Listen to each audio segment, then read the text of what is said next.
সেই ফল ফলে, হ্যাঁ। তাই পরিবর্তন করা যায় না, আহ্বান জানাবো। এখানে বাবলু চিত্ত নেই, হয়তো বাবলুর মানে বাবলু বলবেন, নরোত্তম দাস বলবেন, কোনটা? দুটাই নরোত্তম দাস বাবলু দুটাই না। আমাদের স্নেহ ডাক্তার বাবু সাহেব বললেন নরোত্তম নরের উত্তম, তোমাদের কাছে হইতে পারে নরের উত্তম হতে যাচ্ছি, সংস্থায় চাকরি টাকা করছি, এজন্য আপনাদের মন খারাপ করে।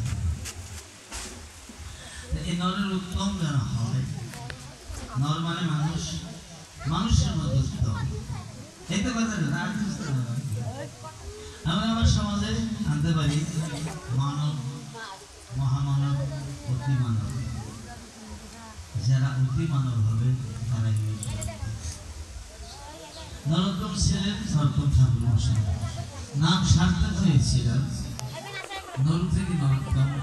অনুরোধ জানাবো এখানে যারা উপস্থিত আছেন, দাঁড়িয়ে আছেন, বসে আছেন, দাঁড়িয়ে যারা বসে যান, জায়গা আছে, আমরা সন্ধ্যা আগে যাবো, সমস্যা নেই।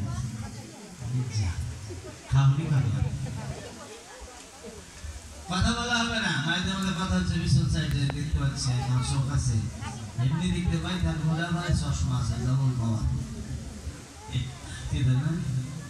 আপনাদের আনন্দ স্রোত ধারা চলছিল, তার মধ্যে আমি এসে হয়তো স্রোতটা ভঙ্গ করলাম খানিকের জন্য। তবে কথা হলো গমন গোষ্ঠ আসর চলছে, কে যাচ্ছেন? কৃষ্ণ বলরাম সুবলাদি সখা সবাইকে নিয়ে, নাকি কীর্তন মশাই, ঠিক আছে তো? হ্যাঁ, তাহলে তাদেরকে নিয়ে যাচ্ছে এই গোষ্ঠ লীলা। আমরাও কিন্তু গোষ্ঠে আসছি, সবাই গোষ্ঠে আসছি, ধেনু চড়াতে পারছে মানে আমাদের চড়াবার মানুষ নেই। তাত্ত্বিক কথা, যে কথাটা বললাম তাত্ত্বিক কথা। আমরা গোষ্ঠে আসছি, ভগবান পাঠিয়ে দিয়েছেন। এটা একটু ইকোটা কমাতে বেটা আসো, ইকোটা কমা যাচ্ছে। হ্যাঁ, যেটাতে তার শুনতে ভালো লাগবে, চিকন করো। হরে কৃষ্ণ।